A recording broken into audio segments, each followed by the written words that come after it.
Development of positive behaviour in students, यानी आंतरिक अभिप्रेरणा से लॉन्ग टर्म में मन करता है, दीर्घकालिक अधिगम का या दीर्घकालिक विकास होता है। लेकिन रिवॉर्ड पनिशमेंट दीर्घकालिक मोटिवेशन नहीं लाते, ये एक्सटर्नल रिवॉर्ड्स हैं, एक्सटर्नल मोटिवेशन लाएंगे। तो ये बात तो सही है, लेकिन ए ही गलत है, तो A is false but R is true. Fourth option is the right answer over here. आगे बढ़ेंगे क्वेश्चन नंबर 9 पर, चलिए देखते हैं। क्वेश्चन नंबर 9 है, आगे आएंगे अभी असर्शन और रीजनिंग के 1-2 क्वेश्चन और, टोटल आई थिंक 10 के आसपास है। Heredity totally determine an individuals what.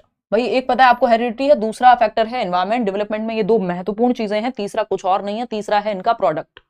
तो आप कुछ भी नहीं है हेरिडिटी एंड एनवायरमेंट के प्रोडक्ट के अलावा, है ना। वुडवर्थ ने कहा है कि दोनों इक्वली इंपॉर्टेंट है, डेवलपमेंट बराबर हेरिडिटी इनटू एनवायरमेंट। मतलब क्या है, विकास आनुवांशिकता एवं वातावरण का गुणनफल है, ठीक है। तो यहां पे पूछा है जो हेरिडिटी है, जो जेनेटिक्स हैं आपके बेसिकली, वो टोटली डिटरमिन करते हैं, पूरी तरह से एक व्यक्ति के डैश का निर्धारण करते हैं। किसका बताइए, सेक्स का, जेंडर का, एकेडमिक सक्सेस कि कितना फास्ट आएगा बच्चा कि नहीं आएगा, लर्निंग स्टाइल का कि सीखेगा कैसे, कुछ लोगों को देख के सीखना पसंद होता है। लर्निंग स्टाइल होती है 3 प्रकार की मुख्य रूप से, है ना। विजुअल लर्निंग स्टाइल, जिनको मान लीजिए जैसे कोई पिक्चर दिखा दो, वीडियो देख के सीख लेंगे बजाय कि सुनने के या पढ़ने के। पढ़ने में भी हालांकि विजुअल का इस्तेमाल होता है, लेकिन पिक्चर्स वगैरह दिखा दो, इंटरेक्टिव बना दो तो इंटरेस्टिंग हो जाती है चीजें। विजुअल ही होती है 65% लोगों की लर्निंग स्टाइल या बच्चों की, तभी हम किताबों में आजकल इतने फोटोज और वो सब देख रहे हैं कि इंटरेक्टिव बनाया जाए, क्योंकि विजुअली हम सीखते हैं। ये लर्निंग स्टाइल है, सीखने का तरीका है। और ऑरल या फिर ऑडियो जिसको हम कहते हैं, तो ऑरल है आपकी कुछ 30% के अराउंड, ठीक। और बाकी के बचे हुए जो है 5% लोग, वो आते हैं आपके काइनेस्थेटिक, यानी एक्टिविटी ही करके दिखानी पड़ती है उनको, तो वो काइनेस्थेटिक में आ जाएगा 5% लोग, ठीक।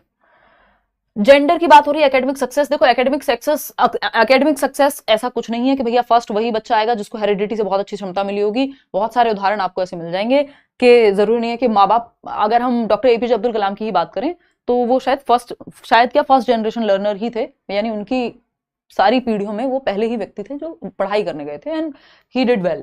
तो ऐसा नहीं है कि एकेडमिक सक्सेस जो है हेरिडिटी पे ही निर्धारित होगी। अब इसके और भी बहुत सारे कारण है, उस पर कभी और चर्चा करेंगे कि पढ़ने से ही सिर्फ इंटेलिजेंस का पैमाना अगर हम देखेंगे तो वो गलत हो जाएगा। तो लर्निंग स्टाइल की हमने बात कर ली। हेरिडिटी, देखो लर्निंग स्टाइल किस तरह का एनवायरमेंट मिला है आपको, एकेडमिक सक्सेस किस तरह का एनवायरमेंट मिला है, बहुत इस चीज का फर्क पड़ेगा। जेंडर सोशल कंस्ट्रक्ट है, ये आपकी बायोलॉजी या आपकी हेरिडिटी तय नहीं करती, समाज बनाता है जेंडर का कॉन्सेप्ट। ये लिंग दोनों जगह पे हिंदी में इसीलिए लिखा है ताकि हिंदी वाले लोग थोड़ा झांक के देख लें इधर। ऐसा हो सकता है, प्रीवियसली हुआ है कि जब जेंडर को भी लिंग लिख लेते हैं हिंदी में और सेक्स को भी, तो आपको थोड़ा सा देख लेना है और इंग्लिश की साइड को ही फाइनल माना जाएगा। ऐसा नहीं आप कहें हमने तो यहां से देख के लगाया था। तो हर एक एग्जाम में लगभग, और सीटेट में तो क्लियर ही है कि अगर हिंदी में कोई गलती होती है तो इंग्लिश वाली साइड को फाइनल माना जाएगा। तो इसमें आपको ही देखना पड़ेगा अगर 1 नंबर बचाना है तो, अगर इस तरह की चीज होती है तो। जेंडर समाज बनाता है, सामाजिक संरचना है, सोशल कंस्ट्रक्ट है कि लड़कियां ये काम करेंगी, लड़के वो काम करेंगे, फलाना ढिमकाना, ये सब जेंडर है। सेक्स क्या है, बायोलॉजिकल कंस्ट्रक्ट है, आपकी हेरिडिटी तय करेगी कि आपकी बायोलॉजिक डिफरेंट है मेल और फीमेल की या अदर जेंडर की, तो ये सेक्स हेरिडिटरी है। लेकिन हम यहाँ पे क्या चूज करेंगे, हमारे पास यहां से चूज करना है, तो हमारे लिए सेकेंड ऑप्शन ये होगा, यानी फर्स्ट ऑप्शन ही सही है। बाकी सब जो है वो एनवायरमेंट का भी उसमें ठीक ठाक रोल है, सिर्फ बायोलॉजी या सिर्फ हेरिडिटी नहीं तय करती। आगे बढ़ेंगे, क्वेश्चन नंबर 10 देखिएगा। आसान सा सवाल है बट हर बार किसी ना किसी फॉर्म में आता ही है घुमा फिरा के, ठीक। Growth in height and weight, यानी वृद्धि किसमें, आपकी लंबाई और वजन में। Growth in height and weight of children is an example of what. बच्चों की लंबाई और वजन में वृद्धि किसका उदाहरण है। पहला है चेंज इन कॉग्निटिव डोमेन, यानी संज्ञानात्मक परिवर्तन का। क्वांटिटेटिव चेंज यानी मात्रात्मक परिवर्तन का। Qualitative change, change in affective domain. Affective domain होता है जो अभी मैंने आपको कैप बताया था, जिसमें अफेक्टिव का मतलब था भावात्मक या इमोशंस से जोड़िए आप लर्निंग को। बीएस ब्लूम ने इसकी बात की है। इफेक्टिव नहीं है ये, ई नहीं है, इफेक्टिव होता है प्रभावी, वो अलग चीज हो जाएगी फिर। समझ पा रहे हो बात को। तो इमोशंस यहां पे बात नहीं हो रही है। हाइट और वेट का बढ़ना क्वांटिटेटिव चेंजेस हैं, मात्रात्मक परिवर्तन हैं जिनको मात्रा में माप सकते हैं। आप अपनी हाइट माप सकते हैं इंचेस में, सेंटीमीटर में, फीट में। आप अपना वेट मेजर कर सकते हैं किलोग्राम में, पाउंड में, जिसमें मन करे। तो क्वांटिटेटिव चेंजेस हैं। वृद्धि वैसे भी क्वांटिटेटिव होती है, मात्रात्मक होती है, मेजरेबल चेंजेस हैं, मात्रात्मक परिवर्तन है। स्ट्रक्चरल चेंजेस हैं, यानी आपकी संरचना में परिवर्तन है। जो लोग बैच में हैं, अभी कल परसों ही हम डिस्कस कर रहे थे। तो ये क्वांटिटेटिव चेंजेस हैं, मेजरेबल चेंजेस हैं, जिनका मापन संभव है। ठीक, और हम क्या कहेंगे, स्ट्रक्चरल चेंजेस हैं, आपके बॉडी के स्ट्रक्चर में ही तो चेंज हो रहे हैं, संरचना में ही तो परिवर्तन है कि आपकी हाइट बढ़ रही है, आपका वेट बढ़ रहा है। तो ये क्वांटिटेटिव चेंजेस हैं, ये क्वालिटेटिव चेंजेस नहीं है। क्वालिटेटिव चेंजेस क्या होंगे, आपकी समझ पहले से कितनी बेहतर हुई है। 250 ग्राम ऐसे तो नहीं नापते ना, आप कहते हो हाँ यार पहले से, अब मैं पहले जिन बातों पे रोता था आज हंस लेता हूं, मतलब क्वालिटी में चेंज है। तो डेवलपमेंट क्वालिटेटिव होता है, और अगर दोनों ही ऑप्शन हो, बोथ क्वालिटेटिव एंड क्वांटिटेटिव, दोनों हो जाएगा डेवलपमेंट। जबकि वृद्धि सिर्फ क्वांटिटेटिव है, मात्रात्मक परिवर्तन है, सिंपल।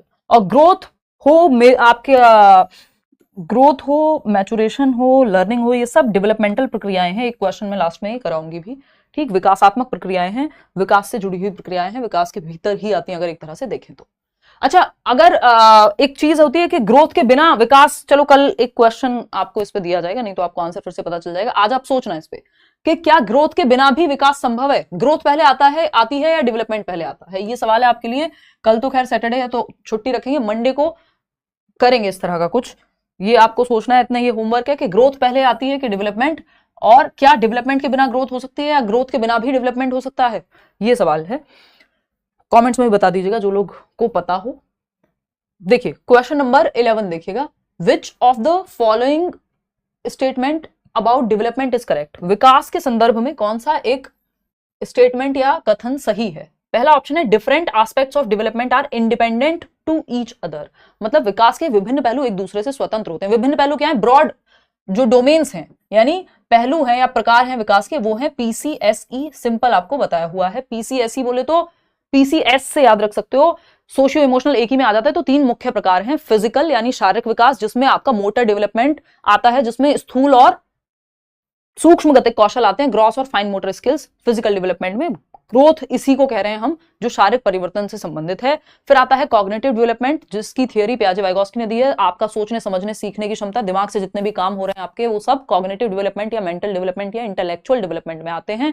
सोशल डेवलपमेंट है आपका, समाज में आप कैसे रहेंगे, और सोशल से ही जुड़ा हुआ है सोशियो इमोशनल, एक ही में मान लेते हैं, एनसीईआरटीज एक ही में काउंट करती हैं। तो सामाजिक सामवेगिक, आपके इमोशंस, कोई घर में आता है तो उसको पानी पूछते हैं, नमस्ते करते हैं, ग्रुप में कैसे खेल रहे हैं आप, किस चीज पे खुश हो रहे हैं, दुखी हो रहे हैं, ये सब सोशियो इमोशनल डेवलपमेंट में चला जाएगा। तो ये तीनों ही प्रकार आपस में जुड़े हुए हैं, एक दूसरे को प्रभावित करते हैं। अगर आज बुखार है आपको, तो आपका मन भी कुछ अच्छा महसूस नहीं करता बुखार में। मतलब अगर शरीर ठीक नहीं महसूस नहीं कर रहा, तो दिमाग पे भी प्रभाव पड़ेगा, इमोशंस पे भी प्रभाव पड़ेगा। ये सब इंटर रिलेटेड है, इंडिपेंडेंट नहीं हो सकते, स्वतंत्र नहीं हो सकते। तो ये तो गलत हो गया। फिर आते हैं ऑप्शन नंबर 2 पे, development is a discontinuous process, यानी एक असतत प्रक्रिया है। देखिए, जब तक पियाजे ना लिखा हो यहां, या फिर डेवलपमेंट की डिबेट की बात ना हो कि कॉन्टिन्यूअस वर्सेस डिसकॉन्टिन्यूअस, तब तक अपनी मर्जी से डिसकॉन्टिन्यूअस को कभी भी सही नहीं मान लेना, नहीं तो 1 नंबर चला जाएगा पानी में। ठीक, तो विकास एक असतत प्रक्रिया है। विकास एक असतत प्रक्रिया जब तक नहीं है, जब तक आपके सामने ये ना लिखा हो कि एज पर पियाजे या डिबेट है कॉन्टिन्यूटी वर्सेस डिसकॉन्टिन्यूटी की, है ना। वो स्टेजेस में टूट के चलता है, वो बात अलग है। लेकिन डिसकॉन्टिन्यूअस का मतलब यहां पे क्या है कि रुक जाता है एक समय के बाद, रुकता कभी नहीं है। तो ये तो जब तक पियाजे ना लिखा हो या स्टेजेस की बात ना हुई हो, उस डिबेट की बात ना हुई हो, तब तक इसको नहीं मानना। Development occurs in a spiral manner not linear, इस पे चर्चा करेंगे। Development proceeds from specific to general. देखिए, स्पेसिफिक टू जनरल कुछ नहीं जाता, पूरी पेडागोजी में जनरल टू स्पेसिफिक दुनिया चलती है, सामान्य से विशिष्ट की ओर। सामान्य क्या है, बच्चा पहले पूरे शरीर से रोएगा भी तो, है ना, बाद में आप सिर्फ एक उंगली से आंसू पहुंच सकते हैं। ये क्या है, पहले आप सामान्य क्रियाएं करते थे, जनरल से उस पे आए हैं आप स्पेसिफिक पे, स्पेशल कह लीजिए, स्पेसिफिक आप मतलब सामान्य से विशिष्ट की ओर जाते हैं। बच्चा पहले पेन भी उठाएगा तो वो पूरे दोनों हाथों को पकड़ के एक ग्लास पकड़ता है, बाद में आप देखेंगे सिर्फ एक उंगली और इसका इस्तेमाल करके अंगूठे का वो पेन पकड़ सकता है। यानी जनरल टू स्पेसिफिक गया है, ग्रॉस टू फाइन मोटर गया है, अगर मैं कहूं तो सामान्य गतिविधियां हम पहले करते हैं, बाद में विशिष्ट सीखते हैं, या मैं सरल से जटिल भी कह सकती हूं उसको। सिंपल टू कॉम्प्लेक्स होता है, कॉम्प्लेक्स टू सिंपल कुछ नहीं होता। ठीक, पहले आप सिंपल कॉन्सेप्ट्स इंट्रोड्यूस करते हैं, फिर जाके कॉम्प्लेक्स पे जाते हैं। पहले आप सामान्य क्रियाएं करते हैं, फिर मुश्किल चीजें। हर एक क्लास में चीजें मुश्किल होती जाती हैं, क्यों? क्योंकि हम सिंपल टू कॉम्प्लेक्स सीखते हैं। ये टीचिंग का एक मैक्सिम है, सूत्र है। सामान्य से विशिष्ट होता है, विशिष्ट से सामान्य जहां भी मिले ऐसे कट करके आगे बढ़ जाना है। अब बचता है सिर्फ third option, development occurs in a spiral manner not linear manner, यानी विकास चक्रीय होता है या वर्तुलाकार तरीके से होता है, रेखिक नहीं होता है। ये बात सही है, बाकी सब कुछ यहां गलत है। डिसकंटिन्यूअस सही हो जाता है यदि डिबेट के कॉन्टेक्स्ट में पूछा होता कि वो लोग जो कहते हैं कि विकास अवस्थाओं में होकर चलता है, तो वहां डेवलपमेंट डिसकंटिन्यूअस हो जाता। लेकिन यहां पे नॉर्मली पूछा है, तो अगर उस सेंस में नहीं पूछा तब तक विकास कॉन्टिन्यूअस ही होता है। देखिएगा यहां पे बात हो रही है कि विकास क्या है, स्पाइरल है, आगे पीछे एक स्पाइरल में चलता है। जैसी आपकी वो स्पाइरल नोटबुक नहीं होती, आप कराते होगे नोट्स वोट्स का, स्पाइरल बाइंडिंग जो होती है,